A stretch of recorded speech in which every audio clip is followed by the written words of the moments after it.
আমাদের এবার ভ্রমণ গন্তব্য বাংলাদেশের সাজেক খ্যাত বান্দরবানের মিরিঞ্জা ভ্যালি।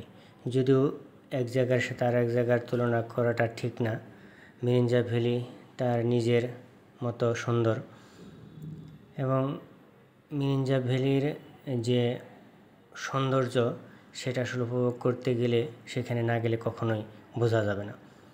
তো আমরা ঢাকা বিমানবন্দর থেকে তরুণা এক্সপ্রেসে চিটাগাং রেল স্টেশনে সকালে নামি। সেখান থেকে লোকাল ট্রেনের টিকিট কেটে আমাদের পরবর্তী গন্তব্য চকরিয়া। আমরা সকালে টিকিট ওইখানে যেয়ে কেটেছি, তারপরে ওইখান থেকে লোকাল যে ট্রেন সেই ট্রেনে চড়ে আমাদের যাত্রা শুরু। আমরা শতবর্ষী যে কালুরঘাট রেল ব্রিজ সেটাকে অতিক্রম করছি।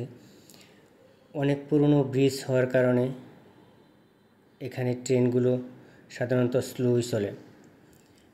নতুন লাইন না হওয়া পর্যন্ত এখানকার জার্নিটা একটু স্লো হবে শুধু এই ব্রিজটার জন্য। তো সেটা তো আসলে খুব বেশি সময় না, জাস্ট অল্প সময়। এই কর্ণফুলী নদীটার যে প্রশস্ত সেটা কিন্তু অনেকখানি। তো যদিও শতবর্ষী ব্রিজ, তবু যে এখনও সেটা টিকে আছে এটাও কিন্তু অনেক কিছু। আমরা সেই কর্ণফুলী ব্রিজকে অতিক্রম করে আমাদের পরবর্তী যে গন্তব্য সেই চকরিয়া স্ট্যান্ডে আমরা নামি এবং এখান থেকে আমাদের পরবর্তী যে গন্তব্য সেটা চকরিয়া বাজার। এই রেল স্টেশন থেকে চকরিয়া বাজার খুব বেশি দূর নয়, 15 থেকে 20 মিনিট সময় লাগে অটোতে যেতে। তো আমরা সেখানে যে একটা অটো রিজার্ভ করি, সেই অটোতে করে আমরা চকরিয়া বাজারে নামি। সকালে যেহেতু আমাদের নাস্তা করা হয়নি, তো চকরিয়া বাজারে নেমে আমাদের প্রথম কাজ ছিল সকালে নাস্তাটা করা। তো ওই সময় ছিল রোজার সময়, এই জন্য আমাদের যে মুসলিম বন্ধু তাদেরকে এক জায়গায় বসিয়ে রেখে আমরা চকরিয়া বাজারের যে একটা রেস্টুরেন্টটা ছিল সেই রেস্টুরেন্টে যে ওইখানকার ওই সময় সব খুব ভালো কিছু পাওয়া যায়নি, যা পাওয়া গেছিলো সেটাই সকালে কোনো রকমে খাওয়া হয়েছিল। খাবারগুলো ঠিক অত ভালো ছিল না, সম্ভবত অনেক আগে রান্না ছিল, ওই জন্যে একটু খাবারগুলো মানে টেস্টটা একটু কমে গেছিলো, যেটা হয় আর কি। তো খাবার দাবার শেষ করে আমরা চকরিয়া স্ট্যান্ড থেকে চাঁদের গাড়ি রিজার্ভ করে বান্দরবানের সেই আঁকাবাঁকা পথ ধরে আমাদের যাত্রা মিরিঞ্জা ভ্যালির উদ্দেশ্যে। তো এই আঁকাবাঁকা রাস্তা দিয়ে যাওয়ার সময় মিরিঞ্জা ভ্যালির অনেক আগেই যে কিছু স্পট আছে সেটা এখান থেকে দেখা যাচ্ছিল। তো খুব ভালো লাগছিল দেখে। ওই সময় যেহেতু একটু রুক্ষ ছিল, বসন্ত আসবে করছে, এর জন্য প্রকৃতিটা একটু রুক্ষ, গাছে নতুন পাতা গজাচ্ছে, কিছু গাছ একদম কোনো পাতা নেই, রুক্ষ যেটাকে বলে। তো সেই সৌন্দর্য দেখতে দেখতে আমরা মিরিঞ্জা ভ্যালির যে বাজার সেখানে আমরা নেমে আমাদের মিরিঞ্জা ভ্যালির যে ভিউ পয়েন্ট, যেখানে আসলে মূলত যাওয়ার উদ্দেশ্য, সেইখানে যাওয়ার জন্য যে রাস্তাতে যেতে হয় সেই রাস্তাটা দেখে আসলে একটু প্রথমে অবাকই হয়েছিলাম, কারণ একটা পর্যটন এলাকার যে রাস্তা সেটার মধ্যে যে এত ধুলো, মানে এটা ওখানে ওই সময় যারা গেছে শুধু তারাই বুঝতে পারবে, ক্যামেরায় হয়তো অত ভালো বোঝা যাবে না, কিন্তু এখানে প্রচুর ধুলো। তো আমি চিন্তা করলাম যদি এখন একটা জোরে বাতাস এসে এখানে একটা ঘূর্ণির মতো হয় তাহলে আমরা পুরো ধুলোতে একেবারে ঢেকে যাব, এরকম একটা অবস্থা। আরেকটা জিনিস হলো যে বর্ষাকালে এখানে হাঁটা আমার মনে হয় একটু হলেও কষ্ট হবে, কারণ এত ধুলো, এগুলো তো বৃষ্টি হলে কিছুটা কাদা কাদা হয়ে যাবে, তখন এখান দিয়ে হাঁটাটা একটু ডিফিকাল্টি। আমরা যেহেতু বৃষ্টির আগে গিয়েছিলাম এর জন্যে শুধু ধুলোই পাইছি, কোনো রকম কাদা বন্য কোনো সমস্যা হয়নি। তো ধুলো বা কাদা যেটাই থাক না কেন, এখানে গেলে সেইগুলো ওইরকম কিছু মনে হবে না, তখন এই কাদাটাকেও অনেক ভালো লাগবে। তো আমরা আমাদের মেরিঞ্জা ভ্যালিতে আসলে রিসোর্ট বুকিং করা ছিল না। আমরা যেহেতু রোজার সময় ছিল, ওই সময় সাধারণত রুমগুলো ফাঁকায় পাওয়ার কথা, এই জন্য আমরা ওইরকম বুকিং করি না, তবু কথা বলেছিলাম দু একটার সাথে। তো যাওয়ার সময় এখান থেকে যে নিচে যে ভিউ, গিরিখাত যেটা, মানে সেটা একটু দেখলাম, অনেক উঁচু। আর ওই সময় ঝিরিঝিরি যে বাতাস বইতেছিল, মানে এই জিনিসটা অনেক ভালো লাগতেছিল। যদিও ধুলো রৌদ্র ছিল, কিন্তু ওই বাতাসের কারণে অনেক ভালো লাগতেছিল, গাটা শীতল হয়ে যাচ্ছিল, এরকম আর কি। তো আমরা হাঁটতে হাঁটতে যে আমরা যে রিসোর্টের সাথে কথা বলেছিলাম সেখানে প্রথমে আসলে যাব, তাদের সাথে কথা বলে যদি ভালো লাগে আমাদের, যদি তারা যে প্রাইসটা বলছে সেই রুম দেখে যদি ভালো লাগে তাহলে সেই প্রাইসটা অবশ্যই নেব। তো এখানে মেরিঞ্জা ভ্যালির মূল পয়েন্টে যাওয়ার আগেই এখানে যে ভিউটা দেখলাম, এটা দেখেই কিন্তু মনটা ভরে গেল যে মেরিঞ্জা ভ্যালি আসলেই অনেক সুন্দর হবে। কারণ আমরা তো মাত্র যাচ্ছিলাম, এর জন্যে বলছি যে সুন্দর হবে। কারণ প্রথমেই যদি এরকম সুন্দর ভিউ, সুন্দর প্রকৃতির ছোঁয়া পাওয়া যায়, তাহলে তো ভালো লাগারই কথা। তো এখানে নতুন নতুন রিসোর্ট হচ্ছে। এখানে আমরা আসার সময় দেখলাম নতুন আরেকটা রিসোর্ট করতেছে, এখানে কাজ করতেছিল। আর এখানে তো আরও অনেক ধুলোর, মোটামুটি আধা ফিটের মতো হবে এরকম অনেক ধুলো ছিল। তো আমরা শেষ মুহূর্তে লামা হিল স্টেশন যে রিসোর্ট, ওইখানে যে ওইখানকার ঝুমঘরে আমরা আসলে ভাড়া নিয়েছিলাম। ওই সময় সম্ভবত 2000 টাকা নিয়েছিল আমাদের এই ঝুমঘরটা। তো এখানে মোটামুটি 10-12 জন যেভাবেই থাকা যাবে।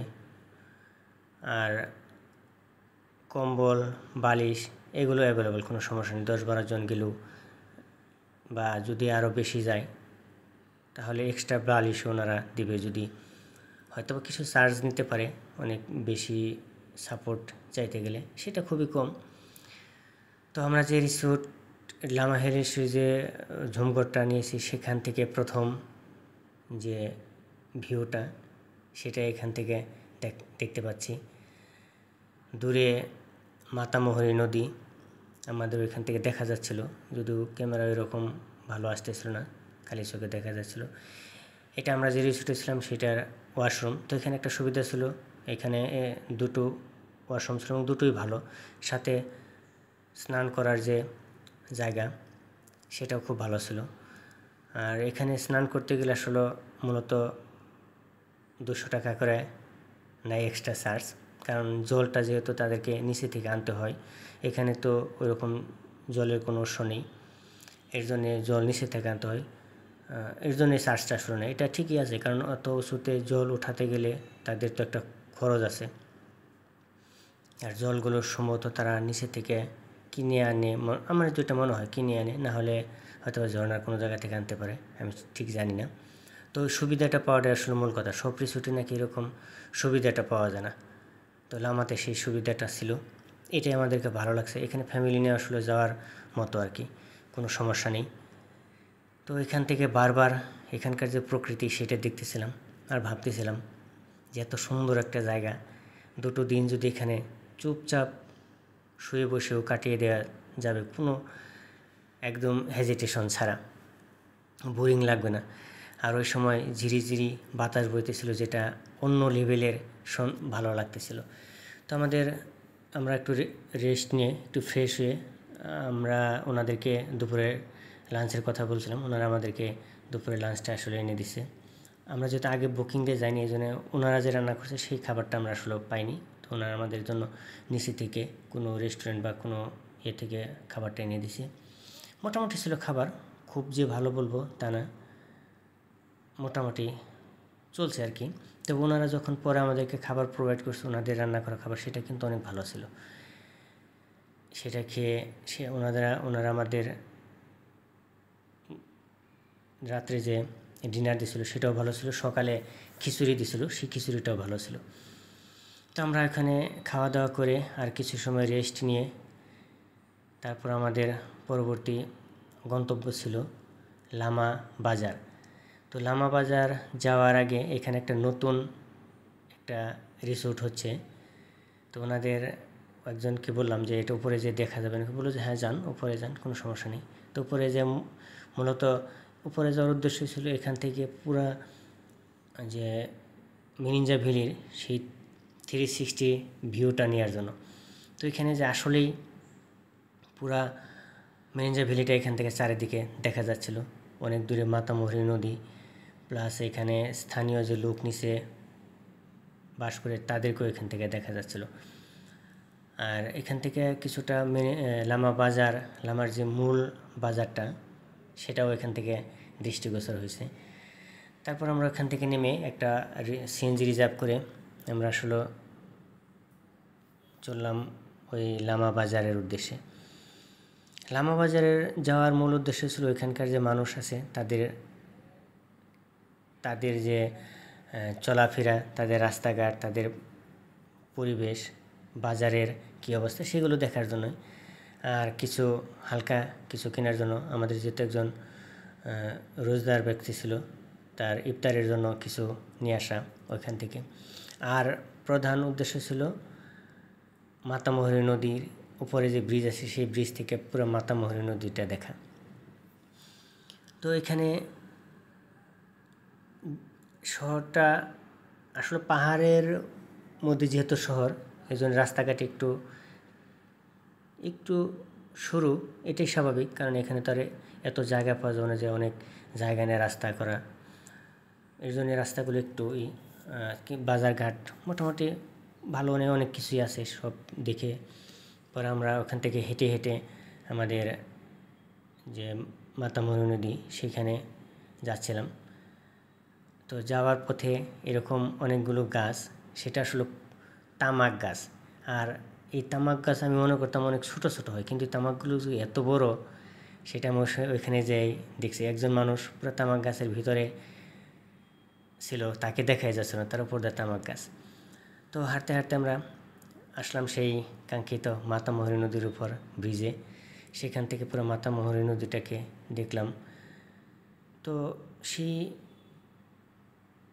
স্রোতস্বিনী যে মাতামুহুরী সেটা এখন নেই, কারণ যেহেতু ওই সময় শুকনো সময় ছিল, এই জন্য নদীতে জলটা আসলে কম ছিল। তো আমাদের এখানে এসে একটা চাচার সাথে দেখা, সেই চাচার কাছ থেকে মাতামুহুরী নদীর সম্পর্কে অনেক কিছুই শুনলাম, তাকে অনেক কিছু জিজ্ঞাসা করলাম। সে বললো যে এই নদীটা উনি যখন ছোটো ছিল তখন এখানে কিন্তু মানে এরকম শুকনোর সময় নাকি অনেক বেশি পানি থাকতো, এখনকার মতো এত কম না। আর এখানে অনেক মাছও ছিল, ওনারা অনেক মাছ ধরছে। এখন আর ওইরকম মাছ এখানে পাওয়া যায় না। মাছ না পাওয়া যাওয়ার কারণ মূলত একটাই, কারণ এখন যেহেতু সেই পানির সেই ফ্লোটা আগের মতো নেই, অত পানি নদীতে থাকে না, এর জন্যে মাছ ওইভাবে আসলে হতে পারে না। যাও হয় তাও তো মানুষ অনেক বেশি, সবাই অল্প অল্প করে ধরলেও মোটামুটি নদীর যে মাছ সেগুলো কমে যেতে বাধ্য। এবং মাছের যে ছোটো রেণু সেগুলো অনেক সময় দেখা গেলো সেচে মেরে ফেলে, তাহলে কীভাবে মাছ অত হবে। তো যাই হোক, এটা বাংলাদেশে বাস্তব চিত্রায়ন। নদীতে শুধু মাছ যে হয় সেটা না, এখন নদীর মাঝখানে অনেকে অনেক কিছু চাষাবাসও করে। যেমন এখানে মাঝখানে দেখলাম ধান বুনছে, এবং সাইডে অনেকেই বাদাম, ডাল, এরকম আর অনেকগুলো শস্য তারা এখন আসলে এখানে আবাদ করে।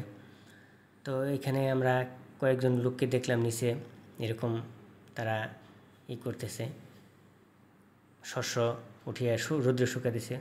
অনেকে দেখলাম বাদামই বেশি, কিছু ডালও আছে নাকি, আমি ওই চাষাকে জিজ্ঞাসা করলাম, হ্যাঁ ডালও আছে এখানে, ডাল একটু দূরে হয়তো দেখা যাচ্ছিল না।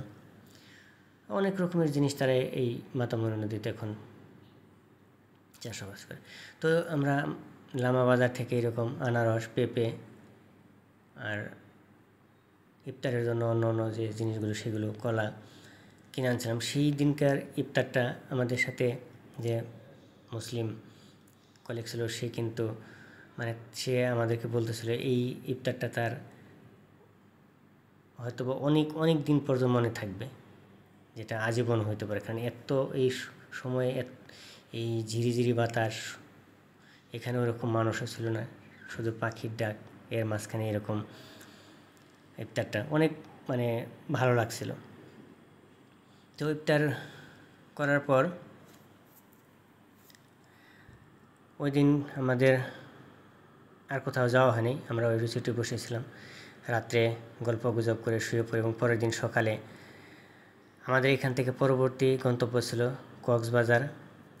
এর জন্য সকালে উঠে আমরা লামা যে রিসোর্ট সেখান থেকে চেক আউট করে আমরা মিরিঞ্জা ভ্যালির পাশেই যে বাজারটা সেই বাজারে চলে আসি। এখান থেকে আমরা যেহেতু কোনো গাড়ি রিজার্ভ করিনি, তা এসে আমরা খুঁজতেছিলাম যে কিছু পাওয়া যায় কিনা, যাই পাবো সেটাকে সরে আমরা চক্করে চলে যাব। তো অনেক সময় অপেক্ষা করার পরও কোনো গাড়ি পাচ্ছিলাম না। বললো যে আধা ঘন্টা পর পর বাস আসে। বাসের জন্য ওয়েট করতে করতে অনেক সময় চলে গেল। পরে ভাবলাম যে না, যা পাই সেটাতে চলে গেল। পরে একটা সিএনজি পেলাম। সেই সিএনজিকে 500 টাকা রিজার্ভ করে আমরা চকরিয়া বাজার চলে আসি। তো চকরিয়া বাজার আসার সময় এটা উনি বলল দোলহাজারি যে ফরেস্ট, এখানে নাকি হাতিও দেখতে পাওয়া যায়। কিন্তু আমাদের সে সৌভাগ্য ছিল না হাতি দেখার, কারণ হাতিটা আসলে দেখতে গেলে ভাগ্যও লাগে। এখানে খুব রিয়ার, মাঝে মাঝে নাকি ওনারা দেখতে পায়, এমন না যে দেখতে পায় না তা না। যারা গাড়ি এখানে চালায় তারা মাঝে মাঝে বন্যজন্তু দেখতে পায়, বিশেষ করে হাতি এখানে দেখতে পায় ওনারা। তো আমরা এখান থেকে সরাসরি চকরিয়া চলে আসি। চকরিয়া চলে আসার পর ওইখান থেকে আমাদের বাসে যাইতে চাইছিলাম, কিন্তু বাসে আসলে যাইতে গেলে অনেক সময় লাগবে। এই জন্য আমরা একটা প্রাইভেট কার রিজার্ভ করে সেই প্রাইভেট কারে কক্সবাজার আসি। কক্সবাজার এসে ঘণ্টাখানেক ছিলাম, কারণ আমাদের 12:30টায় চিটাগাং থেকে কক্সবাজার থেকে আমাদের ঢাকার যে ট্রেন সেটা ধরতে হতো। তো এখানে আমরা 1 ঘন্টা কাটিয়ে আমাদের ফ্রেশ হয়ে আমরা চলে আসি কক্সবাজার যে আইকনিক রেল স্টেশন সেখান থেকে আমাদের ঢাকার উদ্দেশ্যে যাত্রা। তো রেল স্টেশনটা অনেকবার গেছি, রেল স্টেশন আসলে অনেক সুন্দর, দেখার মতো। ধন্যবাদ।